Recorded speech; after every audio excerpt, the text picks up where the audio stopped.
kā es teicu, apgrozījums 2 līdz 3 miljoni. Vidējais strādnieku skaits 30 pastāvīgo strādājušo skaits. Vadošie darbinieki strādā uz līguma pamata šajā firmā un citās līdzīgās firmās. Tas ir vidējā rādītāja mūsu būvfirmām. Latvijā ir pār 6300 būvfirmām. Es gribētu pieminēt, ka tas ir uz vienu iedzīvotāju 5 reizes vairāk kā pārējos visu, kur mēs bijām. Tātad manā izpratnē nenormāls skaits, ka Latvijā pietiek ar 3,5 maksimums. Biežāk sastopamais ceļu būvnieks Latvijā būtu kāds būvuzņēmums, kas darbojās ceļbūves objektā. Tātad šajā objektā ir visbiežāk kaut kas noraksts, pārraksts, tiek bērts zemes un tā tālāk.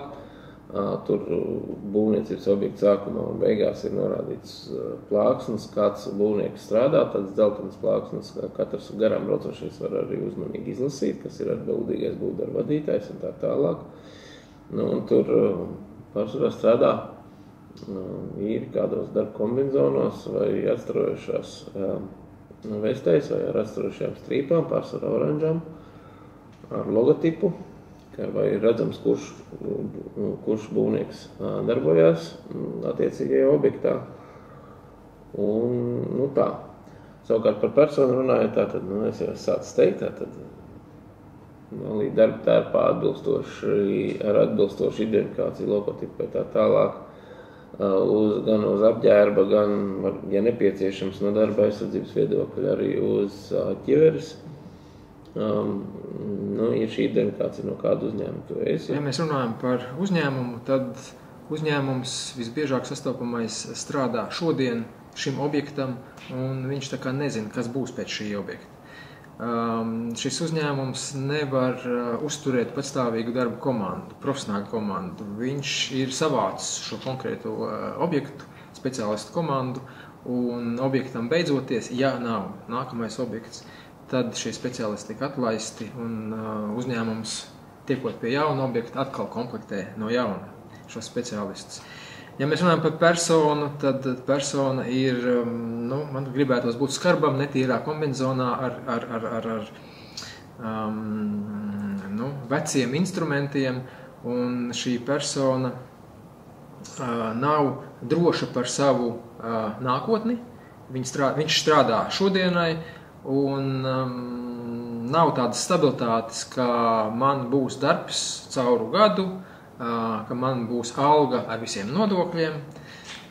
Tātad viņš saņem daļu tā, daļu šitā. Faktiski jāliek paralēls, kad arī statistika apliecina, ka tomēr labākie būvnieki, kas rūpējās par saviem darbiniekiem, arī par savu darbu vidi, ir pamatā tomēr liela uzņēmumi, kas arī darbojas ilgstoši nozarē, respektīvi nav ienākuši tur nejauši un nav ar nolūku gūt ātru peļņu. Viņi arī šajā jomā vairāk tomēr domā par ilgspēju un par darbinieku labklājību. Labākais būvnieks būtu tāds, kurš, ja mēs runājam par personu, ir jaunā skaistā kombinzonā, ar jauniem tīriem instrumentiem, mūsdienīgiem instrumentiem, zinošs, kurš ir izglītots, ir ar labu praktisko pieredzi, un par šo savu profesionālo darbu saņem algu ar visiem nodokļiem. Ir atvērts jebkuram jaunam risinājumam. Tas ir uzņēmums, kas Latvijā darbojās ilgu un pastāvīgu laiku. Šis uzņēmums ir pirmkārt jau ar stabilu materiālu tehnisko bāzi, tātad ir sava tehnika, sava vismaz viena asfalta betona rūpnīca valstī, un ir stabils darba kolektīvs, kurš arī strādā un var veikt darbus, tā teikt, pašu spēkiem. Labākais būvnieks un persona ir tāds būvnieks, kurš ir lepns strādāt šādā ilgtermiņa uzņēmumā. Strādnieks profesionāls, kas dara vairāk nekā viņa pienākumos rakstīts, viņš strādā ar pilnu atdevi. Viņš uzskata, ka minētā firma, kurā viņš strādā, ka viņš ir šīs firmas sastāvdaļa. Atkal statistika jāsaka, ka tie ir nelieli uzņēmēji, salīdzinoši neilgu darba laiku darbojas biznesā. Es ieteiktu noteikti pasties arī par tiem uzņēmumiem kaut kādas atsauksmes, ar kuru katru neslēgt uzreiz vienošanos, īpaši, ja tā vienošanās tiek piedāvāt mutiski. Jā, jo būvnieks, kas piedāvā mutiskas vienošanās, negribētu slēgt darba līgumus, aprobežoties tikai ar solījumiem, ļoti biežos gadījumos nebūs labs būvnieks. Turisti, kas atnāk no kaut kurienes, izpeld no kaut kurienes, bieži vien pat tie mēdz būt ar visai skaļiem lieliem ārzemju uzņēmumu nosaukumiem, kurš patiesībā nemazām nav būvnieks, tajā ziņā, ka viņš nav izglītojies kļūt par ceļbūvnieku. Viņš vienkārši ir atnācis un atradis sev varbūt kādu vietiņu, tāpēc, kad ir pieprasījums, un es te drusku pastrādāšu. Viņš nāk uz būvfirmu kā uz darbu, lai nopelnītu sev iztiku. Praktiski, kas notiek būvfirmā, viņu maz interesē. Sliktākais būvnieks noteikti, tas ir tāds stereotipisks mūsdienām. Mūsdienu būvnieks, kurš noteikti atnāk uz darbu kādreiz varbūt ierēbis, arī savā jomā nemaz nav mācījies, nezinu, ko viņš dara. Un principā ir lielāko daļu dienas tikai atpūšās. Sliktākais būvnieks būs tas, kurš dempingo, kurš cenšas kaut kā samaksāt, un ja ir iespēja nesamaksāt, sliktākā persona būvniecībā, tā būtu tāda persona, kura, protams, nedomā ilgtermiņā, domā tikai šodienai. Viņš staigā tajā pašā netīrajā kombinezonā ar nolietotiem instrumentiem un saņem algu katru nedēļu uz rokas.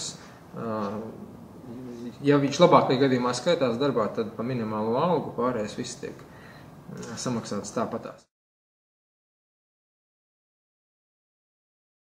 Būvniecību varētu popularizēt tādā veidā, ka jauniešiem pievērst uzmanību to, ka būvniecība ir mūsu vide, jo mēs viņā dzīvojam, un bez būvniecības neattīstīsies vide, un arī mēs paši nedzīvojam. It kā tas vienlaicīgi būtu viegli un arī grūti. Un šī popularizēšana notiek, jā, un ir īpaši pēdējā laikā, jā, tie konkursi, viens no mums ir mūsu konkurss, rīkoties gan labāk būvēt Latvijā, kam ir pat patentēta. Tagad ilgspējīga būvniecība, daži šie konkursi tiek parādīti patiešām mūsu labākie sasniegumi. Un kas vēl jau vairāk var popularizēt, jā, kā šis te gatavais gala produkts. Jā. Vairāk izmantojot šos labos piemērus, kas ir, tā teikt, gaišajiem, baltiem uzņēmumiem. Par būvniecības nozari jārunā visos līmeņos, sākot no mācību iestādēm, savstarpēji un beidzot ar ministru kabinetu. Jo mēs vairāk runāsim, jo vairāk tiks izkristalizēsies visas šīs, teiksim, sāpīgās problēmas un tiks pacelts gaismā, tas labais, tas foršais, kas mums nozarē ir. Par to vairāk, par labajiem piemēriem vairāk tiks runāts un arī popularitāte tikai pieaugs. Būvniecības prestižs Latvijā ir zems, domāju, lielā mērā tāpēc, ka nozare ir diezgan bīstama. Tomēr nozare ļoti daudz joprojām ir pārkāpumi arī darba tiesību jomā, kad cilvēkiem neslēdz darba līgumus. Un ļoti daudz no mutes mutē noteikti aiziet arī runas par to, ka darbinieki ir pievilti, proti viņiem ir solīts un solījumi nav pildīti. Un šāda te fona, protams, nozares prestižs varētu būt diezgan zems. Kā jau es minēju, būvniecībā sāpīgā problēma ir samaksa, un tas ir ļoti saistīts ar šo prestižu. Domas dalās, bet vairums, manuprāt, saka un piekrīt, ka prestižs ir mūsu nozarē ļoti zems. Un mans viedoklis, ka tas ir saistīts ar šo te samaksu. Ceļu būve te pašā laikā par cik ceļu pieder vai pašvaldībām valstī, un valsts šodien, valsts pārstāvi šodien pārsvarā saka, naudas mums ir tik, cik ir, un tam līdzīgi, un ir atteikušies, diemžēl valsts ir atteikusies no ilgtermiņa stratēģijas attiecībā uz ceļu, šīs mūsu bagātības, Latvijas ceļu tīkla uzturēšanas un saglabāšanas. Būvniecības prestižs Latvijā kāpēc tik zems, es tam pilnīgi nepiekrītu. Mūs diezgan augstu vērtē gan rietumos, gan austrumos, Dievs dod šo te augsto vērtējumu nepazaudēt, jo mēs tomēr, neskatoties uz visām negācijām, kas ir, strādājam labi un labāk nekā tur. Bieži vien labākā kvalitātē. Un ieņem ausims, mums pat nav šī te valodas barjera tik liela. Tagad uz rietumiem arī. Būtisks nozara pēc 10 gadiem Latvijā noteikti gribētu redzēt daudz sakārtotāk, un varbūt tās lietas, ko mēs redzam šobrīd kā tādas neatbilstošas un trakas attiecībā uz sastatnēm, tranšējām, tā tālāk, ka mēs pēc 10 gadiem vairs par to nerunājam, un mēs saprotam, ka tas ir normāls drošības elements, ka šāda te bīstama situācija Latvijā vienkārši vairāk nav. Ceļi, es ceru, ka ceļi no valsts zemes virsmas nepazudīs. Es to saredzu, ka mēs atgriežamies pie pastāvīga finansējuma, kas nozīmē samērā garantētas darba vietas arī ceļu būvniekiem un samērā garantētu darbību ceļu būvniecības uzņēmumiem, stabilajiem un pastāvīgajiem, kas arvien vairāk tiecās pēc kvalitātes, tātad pēc labāku rezultātu priekš sabiedrības locekļiem, priekš autobraucējiem. Manuprāt, nekas diži nemainīs, ir diezgan piezemētā līmenī. Kā, nebūs tā, ka stāvēsim vietas un nedarīsim neko, bet neko diži mēs arī, manuprāt, neizcelsimies. Šiem te speciālistiem, kas strādās būvniecībā, būs jābūt daudz izglītotākiem. Patiešām šis te iedziens mūža izglītība, viņam jāstāj spēkā, un šai mūža izglītībā jābūt reālai, ne tik uz papīra. Jo mums tāpat kā visur pasaulē būs jāceļ patiešām enerģija taupošas būves. Mums būs vairāk jārespektē vide, kurā mēs celsim, jo citas iespējas vienkārši mums nav. 10 gadi ir pietiekami liels periods, lai nozarē veidotos būtiskas izmaiņas. Es tā kā vairāk personīgi esmu optimists, un es domāju, ka izmaiņas uz labo pusi būs. Viņas gan būs lēnām, notiks lēnām. Es domāju, ka pēc 10 gadiem būs daudz labāka vide būvniecības nozarē. Būvniecība būtu jāstudē kaut vai tāpēc, ka jebkurā gadījumā tā ir ļoti perspektīva nozare.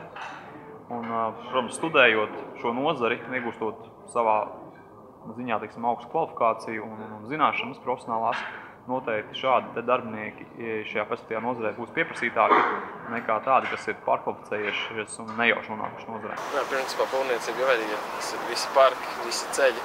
Ja tas viss neies uz priekšu, tad mēs paši arī sēdēsim tādos graustos. Un, protams, tā arī nezūdoša profesija ir, kuru vienmēr būs vajadzīga.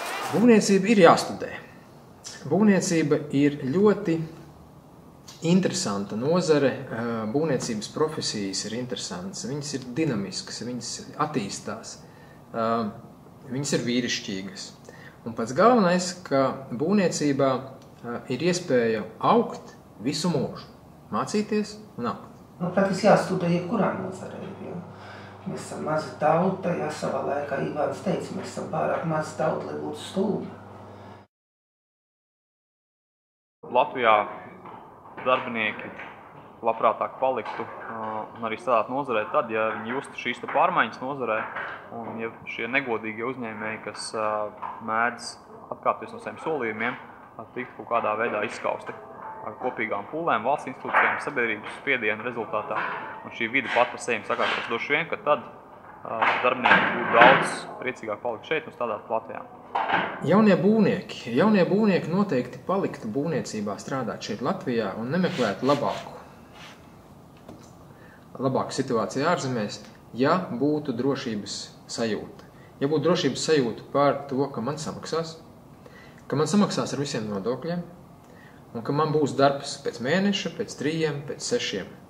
Šobrīd šīs drošības sajūtas ļoti trūkst. Un tas ir tas, dēļ kā jaunieši meklē šo drošības sajūtu citur, ārpus mūsu valsts. Rēķināšanās no darbdevēja puses ar šo te jauno darbinieku vajadzībām. Jādod šiem jauniem darbiniekiem iespēju augt savā darbā. Jābūt viņiem piemērotam atalgojumam. Pirmkārt, noteikti vajadzētu palielināt drusku algas. Atalgojumu jau pats esmu strādājis un ir tā, ka es nostrādāju no agra rīta līdz vēlam vakaram. Tā kā brīžiem prasās, ka drusku vairāk būtu maksāt, būtu labāk. Otrs arī būtu darba apstākļi, jo, teiksim, es strādājot, man likās, ka drusku vajadzēja pie tā visu piedāvāt. Ceļu būvnieki, man atkal ir jāatgriežas pie šīs prognozējumības un praktiski tas ir pamats, lai būtu stabili uzņēmumi, kur jaunieši varētu skatīties, ka jā, tas ir uzņēmums, kurā es vēlētos darboties, vēlētos strādāt, un līdz ar to arī man Latvijā būs darba vieta. Es varēšu uzlabot Latvijas infrastruktūru.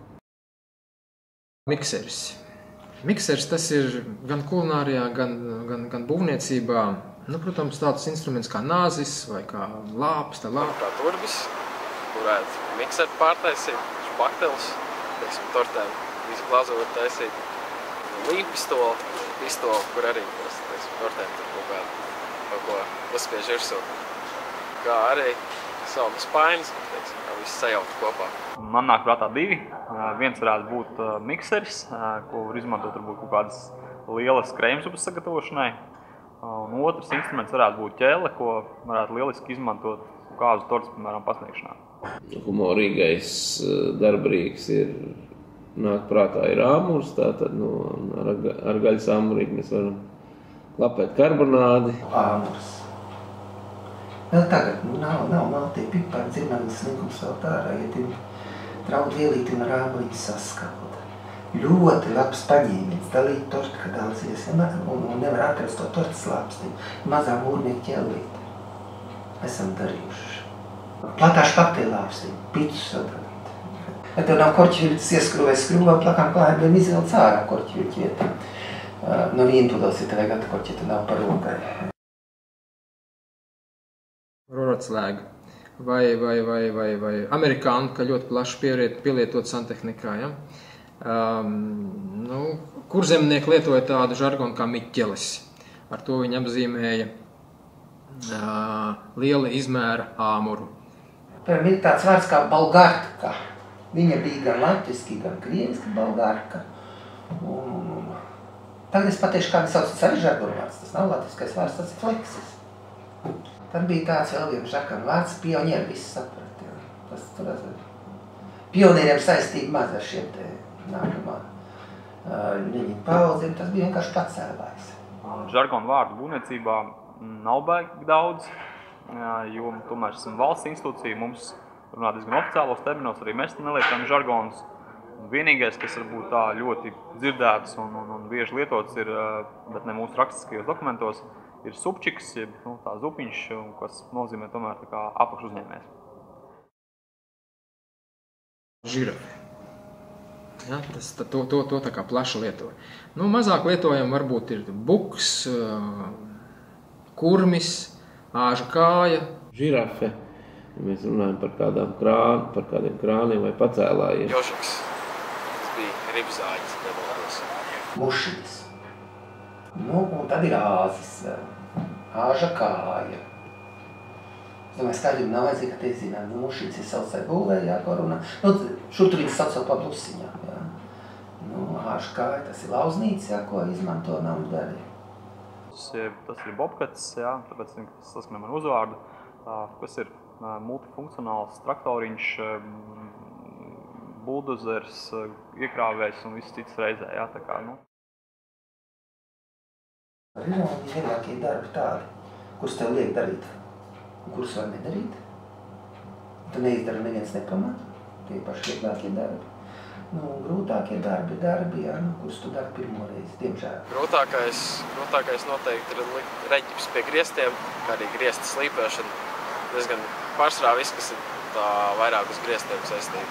Man vieglākais darbs ienāk prātā, tas būtu vienkārši latas turēšana, lai ar nivelieru veikt mērījumus. Tātad staigā un nesā latu. Par grūtāko darbu kaut kādā pašā veidā varētu varbūt minēt vienkārši tiešām darbu ar lāpstu. Tātad, viņš varbūt nevienmēr būs tas grūtākais, bet tas varbūt ir tas viens no tiem nepatīkamākajiem darbiem, ka tev vienkārši ir jāņem un jāstrādā būvobjektā ar lāpstu. Vieglākie, grūtākie darbi būvniecībā, par vieglākiem vispār ļoti grūti runāt, jo es domāju, ka būvniecībā tādi pilnīgi viegli darbi īsti nav. Ir būt mazāk kvalificēti darbi, kā grāvju rakšana un tam līdzīgi, jā, bet arī šie darbi ir fiziski smagi. Par grūtākiem, smagākiem darbiem noteikti gribētu atzīmēt sastāvņu montētājus. Vispār visi darbi, kur darbiniekiem ir šīs piespiedu pozas, kur jābūt rokām paceltām virs plecu līnijas, jā. Visi veidi, teiksim, krāsotāji, kuriem jāstadā vai kaut kādu griestu krāsošanu vai kas, jā. Visi šie darbi ļoti, ļoti fiziski smagi. Nu, Rūģētāja darbs ir ļoti, ļoti smags darbs, jā, teiksim. Nu, tās būtu, domāju, smago darbu stipri vairāk nekā izteikti vieglo darbu. Pats vieglākais darbs ir piegružot būvobjektu. Nesakot līdz tīrībai, tas ir pats vieglākais. Nu, manuprāt, pats grūtākais ir uzturēt ideālu kārtību būvobjektā, iztīrīt viņu, lai būtu gan organizatoriskā puse, gan vizuālā puse vienmēr kārtībā. Tas ir grūti, jā.